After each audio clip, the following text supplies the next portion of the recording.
So now we have to discuss what is going to happen with all of the people in Gaza who are being displaced. As we know, there are, the nation of Israel asked the people of Gaza to evacuate, over 1 million people from northern Gaza into southern Gaza.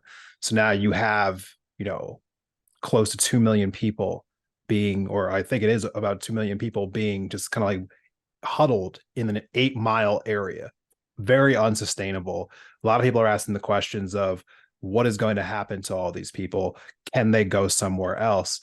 To which, here in America, Ron DeSantis, who is somehow still running for president, came out at a campaign event in Iowa on Saturday. I'm going to put this up on the screen here from Politico, saying that the U.S. should not accept any refugees from Gaza and that Palestinians in Gaza are all anti-Semitic. Jesus Christ. Now, as barbaric as that language is, over in the nations that border Gaza, we're talking about specifically, or not Gaza itself, but over the nations that border Israel, talking about Egypt and Jordan specifically, both of them have come out and said that they're not willing to accept any Palestinian refugees. We're going to put this up here. This is from The Hill. King Abdullah II said that this is a situation that has to be handled within Gaza and the West Bank, he said in a meeting with the German chancellor.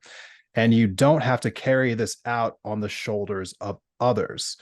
Now, Abdullah also went to say that the whole region is on the brink. This new cycle of violence is leading us towards the abyss. And this was also followed up by Egyptian President Abdel Fattah I mispronounced this man's name. I apologize. But he said that he also denounced the strikes on the border crossing on Thursday and said that the threat there is significant because it means the liquidation of the Palestinian cause. It is important for the people to stay steadfast and exist on the land.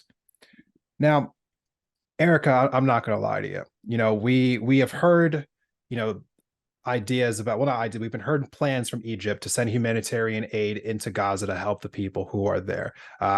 Egypt has had trucks on the crossing, the Rafah crossing there, like which borders Israel and Egypt for a few days now. They've been afraid to send their aid in because they were afraid of Israeli airstrikes. Israel said that it would not promise not to bomb the trucks coming in to give aid, which is unbelievable to me, but they claim they were afraid there might be weapons in there. I personally think that's ridiculous, but that is the current situation. They did have recently said that they will allow some aid to come in as long as they promise not to give any aid to Hamas. I guess something is better than nothing. So there have been some truckloads that are starting to come into Gaza now from Egypt. But, largely it feels like a lot of these people are just being left to fend for themselves. And I have a lot of thoughts about, not just, the response here in America or the responses of the kings of Egypt and Jordan, but, before I get into my thoughts, I just kind of wanted to hear your thoughts on this.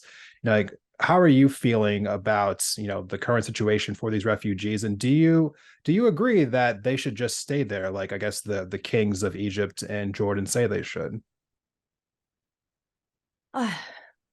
I definitely do not think that they should be forced to stay in a place where they are actively being genocided, where they are being, bombs are raining down from the sky.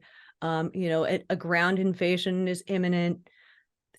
They should not be trapped in this space without food, without water, without medical care of any sort, just rapidly diminishing medical supplies in that country. So they can't, everything that they have there is in jeopardy because of the situation. And the fact that, that other people do not want to allow them to cross the border. I mean, I know that this is a complex issue for a lot of these countries. Egypt has even accepted tons of Palestinian refugees in the past. They have a huge Palestinian population. But they have said that they don't want to erode the two-state solution, erode the chances for a Palestinian state by allowing refugees into their country, which they are assuming that Israel is not going to allow back over the border, which has happened before. after different wars, they have expelled tons of Palestinian refugees, never to let them back again. There are 6 million Palestinian refugees around the world. They're in the West Bank, Gaza, Lebanon, Syria, Jordan. And after the 1948 war, Israel refused to allow those refugees that they created to return. So Egypt is not wrong to think that if they do let these people in, they're going to probably be creating a permanent home for them. And that is going to allow Israel to have the land for themselves. This is their plan. This is their plan. Clear out the land, either by killing the people or by pushing them off.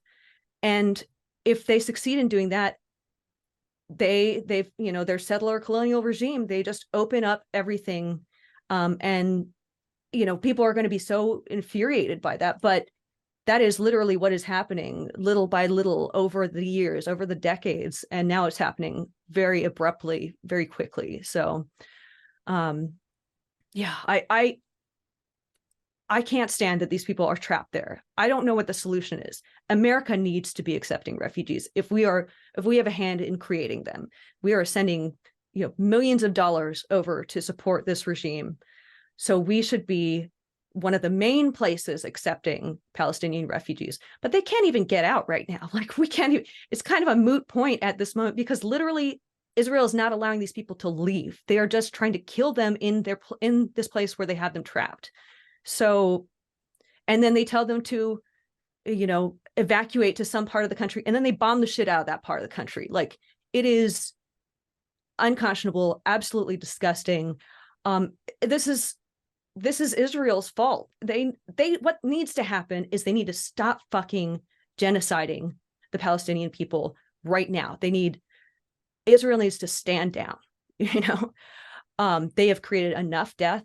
They have created, they've killed multiple times the number of people that were killed in that first attack by Hamas. So, they just need to stop at this point and stop creating more refugees and allow the Palestinians to stay in their homes where they have already been, where they're living now, they were already displaced to in the past. So, it's all on Israel. These other countries should be accepting refugees, should be helping out.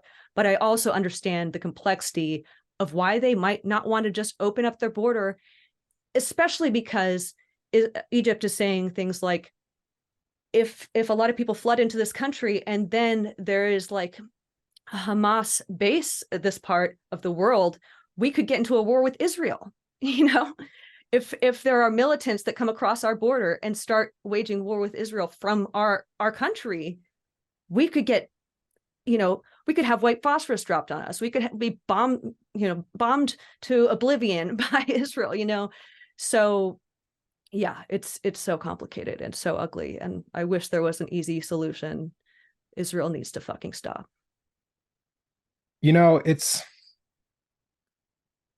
I have a hard time with the reasoning and the rationale for not taking in any Palestinian refugees. Because first and foremost, obviously, you would hope that there'd be no refugees. I think that that's a prerequisite to this conversation. Obviously, Israel's creating refugees. No one here is going to condone like the onslaught of Israel bombing civilians hundreds, thousands of times at this point. Yeah. But at the moment, they're not stopping. And so the question really becomes what to do with the people that are being displaced, right? And I think it's very callous of the kings of Jordan and Egypt to not let these people in unconditionally. It really is. Like they're saying like, oh, well, they should stay there because if they don't, then they're giving up the land and then there'll be no, like there's no future for a Palestinian state. If they're dead, there's no future for a Palestinian state either. It's true. Very fucking true. It's very callous. And obviously, yes, the US should be taking these people in, no question. I think any and every country should be taking them in. Like we currently are allowing people to claim asylum at the southern border here in the US for pretty lax reasons.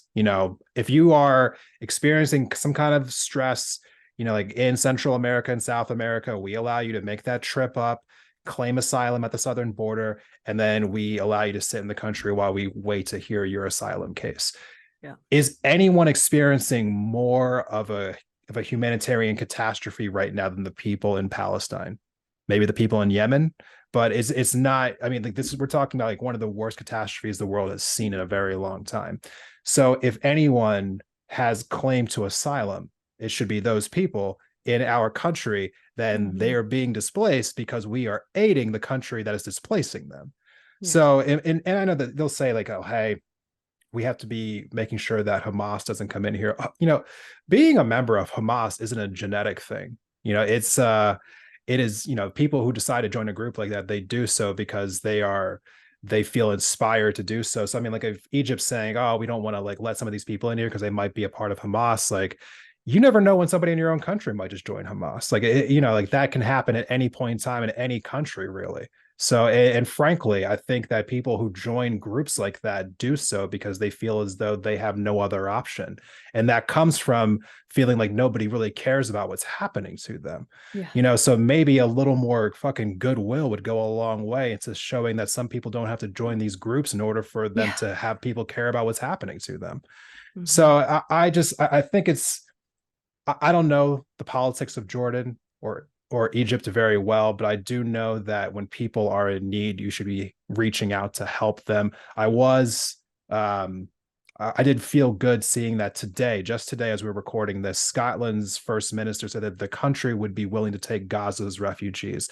Apparently, Wow. this is the first country in the world to openly state that not maybe, but we will. Wow. And Oh this my is also God. comes from the country within the UK saying that they will take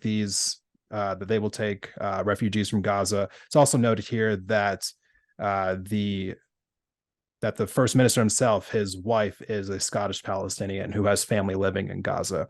Oh He wow. came out recently and said, we'll put this up here from the Hill, that so many of them don't want to leave and neither should they have to leave. But for the million that have been displaced just in this current conflict, for those who want to leave, there should be a worldwide refugee scheme. Because of the numbers, the world should be involved. I I couldn't agree more. I could not agree Yeah. more. According to recent polls here in America, most Americans want to see the US help the civilians in Gaza, get them out of harm's way. We should be doing that. Full Yeah. stop. Everyone should be doing it. Anyone who has the means, all of these countries in the G7, all of the more rich countries in the world, talking about China, Japan, South Korea, France, Germany, the UK, Spain, you name it. If you have the ability to take somebody in, you should be doing so, especially with going on right now. And if you're saying, hey, you don't think we should have to, well, then maybe you ask for some money from the US for essentially like propping up this attack. Maybe that can kind of offset some of the costs a little bit to all these other countries who'll be taking some of Yeah. these refugees in. So that's kind of how I feel about it all. Yeah. If we don't want to take them, maybe we can fund someone else taking them or help out some other way. But Jesus Christ, we need to be taking them.